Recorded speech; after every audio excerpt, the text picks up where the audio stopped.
6월 27일입니다. 기도할 때입니다라는 제목으로 시편 83편 1절에서 18절까지 말씀입니다. 아삽의 찬송시라고 되어 있습니다. 아삽의 한 후손이 지은 시로서 이방인들의 그 연합군들이 동맹을 맺고 이스라엘을 공격할 때 지은 시입니다.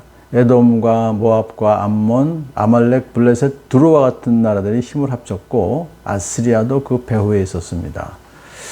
자, 이것은 이스라엘 역사상 찾아볼 수 없는 대규모의 동맹군의 공격이었었어요. 시인은 이러한 중차대한 시기에 하나님이 침묵하시지 말아달라고 간구합니다.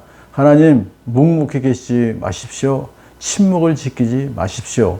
오 하나님, 주님의 원수들이 소리를 높여 떠들고 주님을 미워하는 자들이 머리를 치켜들기 때문입니다.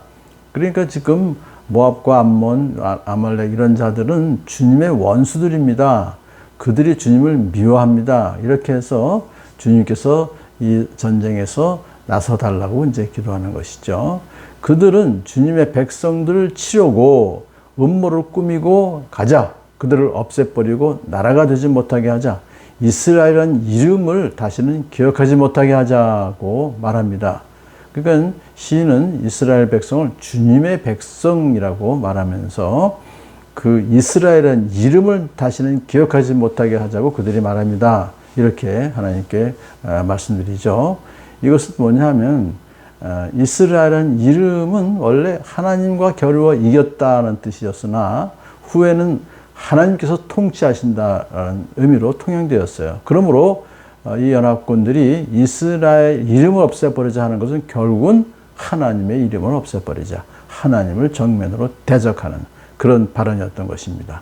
그래서 시인은 이렇게 간구합니다. 주님, 미디안에게 하신 것 같이 기손강에서 시스라와 야빈에게 하신 것 같이 그들에게도 그렇게 해주십시오. 그러니까 하나님께서 그들을 심판해달라고 하는 것인데요.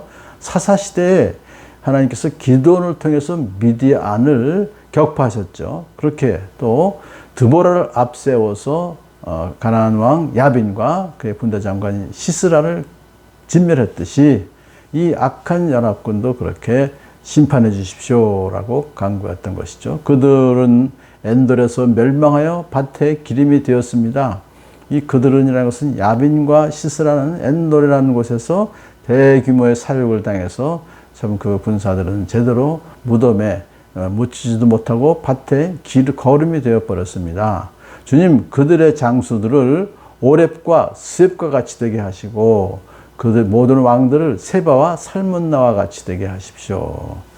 오렙과 스웹은 기드온에게 죽임을 당한 미디안의 귀족들이고 세바와 살문나는 기드온의 죽임을 당한 미디안 족속의 왕들입니다. 그들이 죽임을 당한 이유를 이렇게 말합니다. 그들은 하나님의 목장을 우리의 소유로 만들자고 말하던 자들입니다. 그러니까 하나님의 목장은 가나안 땅입니다. 왜냐하면 하나님께서 허락하셔서 가나안 땅에서 이스라엘 백성이 살게 해주셨기 때문에요. 그러므로 그 이스라엘 백성들을 이제 하나님의 목장에서 살고 있는 그들을 자기들의 소유로 만들자라고 하면서 쫓아내서 이스라엘 백성을 쫓아내서 자신들이 그것을 차지하자라고 말했던 것입니다. 자, 이렇게 사사 시대의 이야기를 시인이 거론한 것은 기드온, 드보라 등 사실은 대단치 않은 자들이었었어요. 그들을 사사로 만드셔서 전력이 너무나도 상대가 되지 않던 그 미디안이나 또 그 대적자들을 하나님께서 이기게 해주셨잖아요. 그러니까 이제 지금 이 엄청난 그 연합군 그 세력이라 할지라도 그들이 공격을 한다 할지라도 하나님께서 함께 해주시면은 그들을 물리칠 수 있습니다. 라고 하는 그 믿음을 이렇게 고백하면서 간구하는 것입니다. 이제 시인은 적극적으로 하나님께 간구합니다.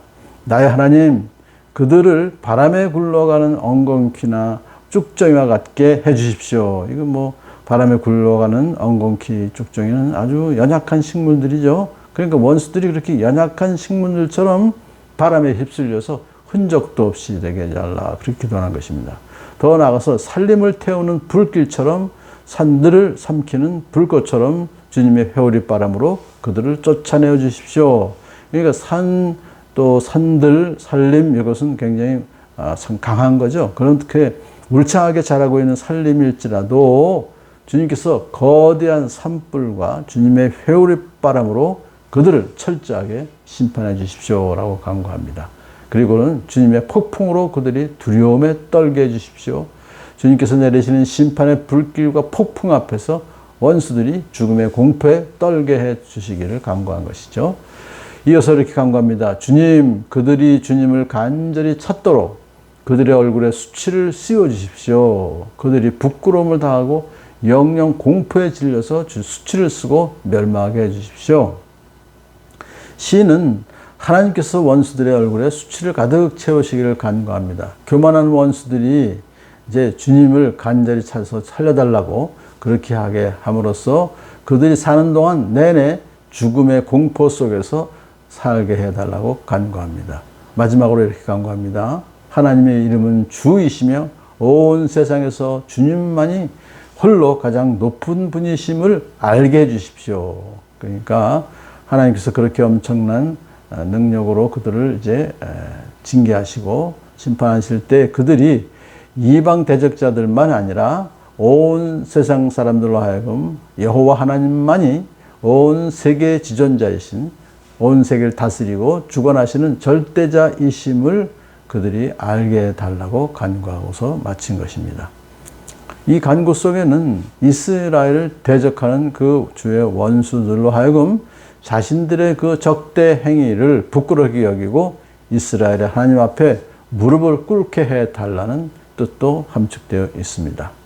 오늘 이 시편 83편은 생명의 위협을 받는 상황에서 하나님께 개입해 주시기를 간구하는 기도죠.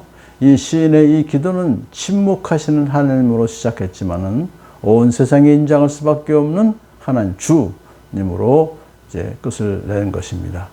오늘날에도 우리 성도들 환난을 당할 때 하나님을 향해 손을 들고 간구하는 것이야말로 위기에서 구원받는 가장 중요한 수단이 되는 것을 기억해야 됩니다.